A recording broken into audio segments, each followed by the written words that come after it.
Just got back from the gym, a little early for a monthly bodybuilding and fitness update, but I was surprised by how I look in the gym today. Not that it changed very quickly or anything, just thought I was looking good, so I'm like, hey, let's do bodybuilding fitness update. Now, not the best lighting or angles.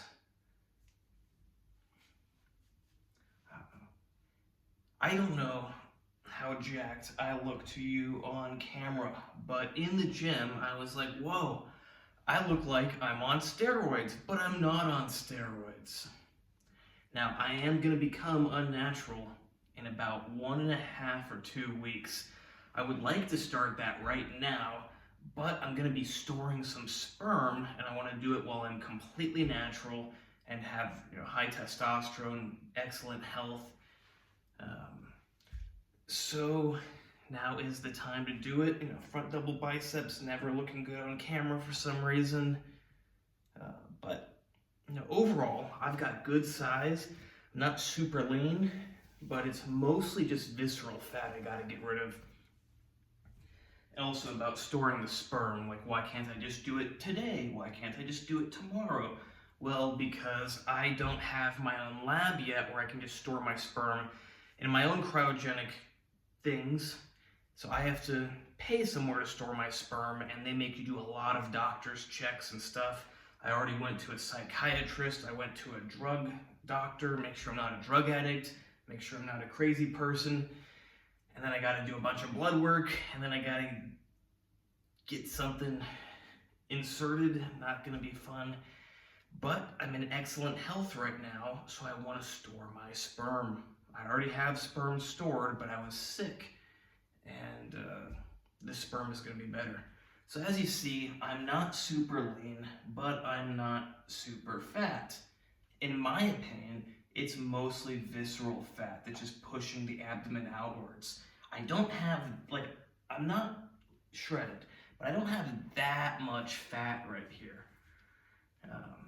I can grab some stuff, but I am not fat. Let's see what it looks like from the back. I gotta work on my left lat because I think it's smaller than my right one, but maybe it's not looking smaller, I don't know.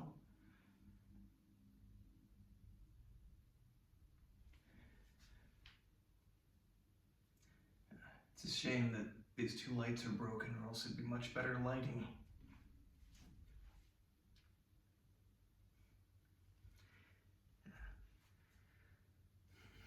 So yeah, I'm really liking my progress, just taking it easy.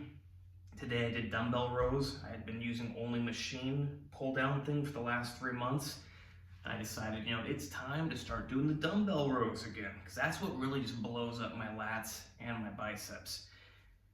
But I decided, let's take it easy. So I started with 25, did a warm-up set of 12, and then I went to 37.5. These are kilos. So that's like 80 pounds. And I just did 80, nice and slow. Getting full range of, you can't see it as much, but you can go like that, or you can go let it really go down and then pull it up.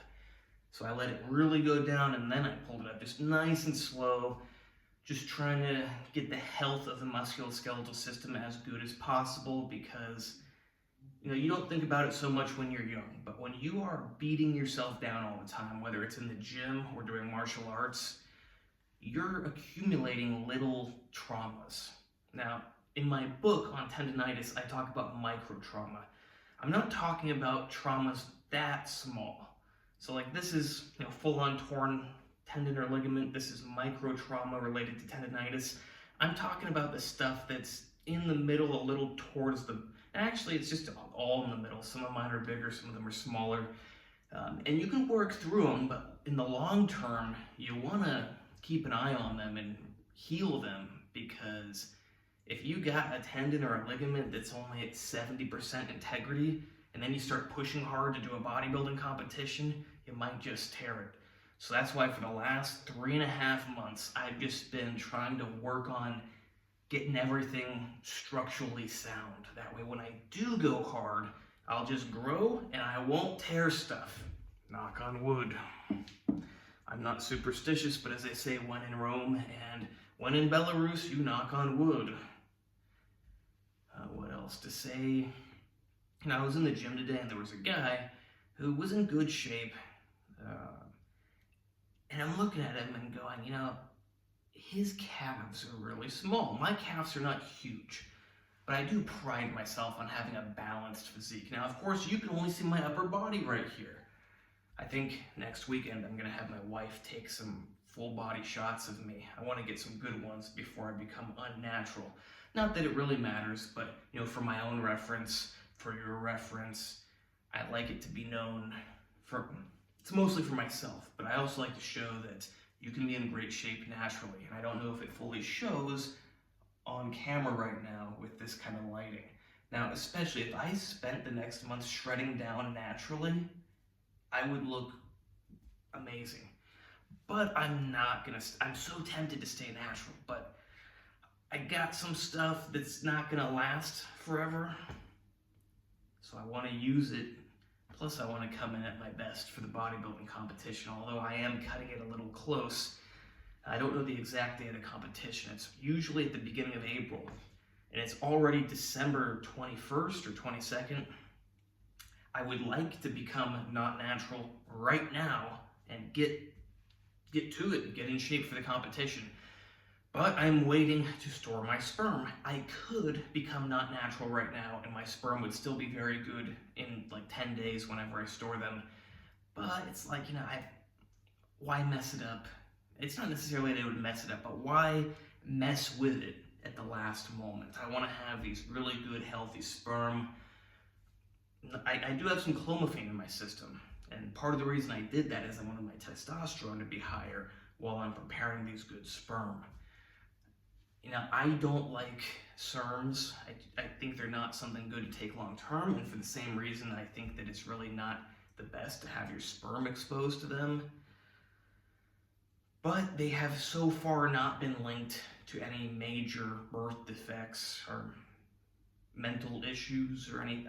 We don't really know because the studies aren't that comprehensive, but it doesn't seem very dangerous to take some clomiphene as for its effect on the sperm. And I worry more about having average testosterone levels than having some clomiphene and high testosterone levels.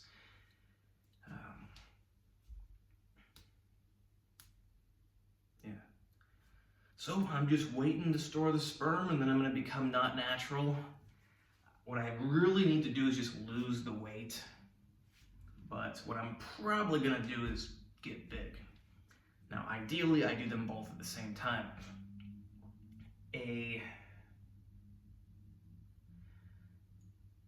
Not a year ago, like 9 months ago when I was not natural, I put on about, how much was it? Hold on. Oh, I messed up when I told someone recently it was like 10, I don't remember how much I told them. But 9 months ago when I was not natural for a bit, I put on about 15 kilos in 1 month.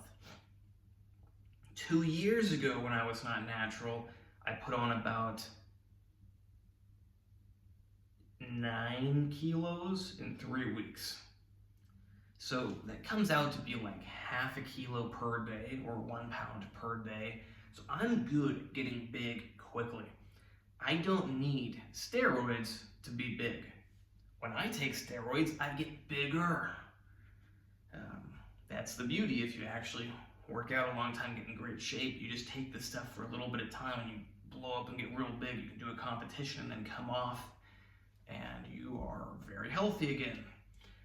A lot of people nowadays, they don't want to put that work in for a decade or for whatever amount of time. They want to just take all this stuff year-round, all the time. It's not good. You look at the bodybuilders in the golden age. Everyone's like, oh, they were on grams of stuff. It's like, no, they weren't. Maybe some of them were. What they had was a good foundation like I have. Now, I know I'm kind of fat right now, so it doesn't show perfectly. But when you got a great foundation like this and you already look like you're on steroids, like in the gym, most people probably think I'm on steroids. On camera, I don't know what you think. But when you've got a great foundation, you just take some stuff and you just... because you already got a lot of muscle. And when it fills out, it gets bigger. If you don't have very much muscle, it can't fill out very much. You know, think about that. Imagine you got balloons on you. If you only got little balloons, you can only inflate them a little bit. You got big balloons, you can inflate them a lot. And that's what you're basically doing. When you take steroids, you're just inflating the muscles. Now, it's not that they're fake. I've heard that in my life, like, oh, those bodybuilders have fake muscles. They're not fake, but they're a little bit different than when you're natural. They have much more glycogen, they have more blood, they have more water. But I do think that the actual muscle cells themselves grow bigger temporarily and even shrink back afterwards. So it's a combination of factors, but it is a very temporary effect that they become bigger. Now, if you stay on forever, it seems permanent, but that's the thing, it's not actually permanent. And I think that's what a lot of people forget nowadays. You know, in the old days, bodybuilders realized you got to build the muscle and then you use the steroids to inflate it for the show. Nowadays, people just think you use steroids to build muscle, which you can, but if you're going to try to use them to get above your natural limit, you're going to have to take a lot, and once you come off them, you're going to shrink back down.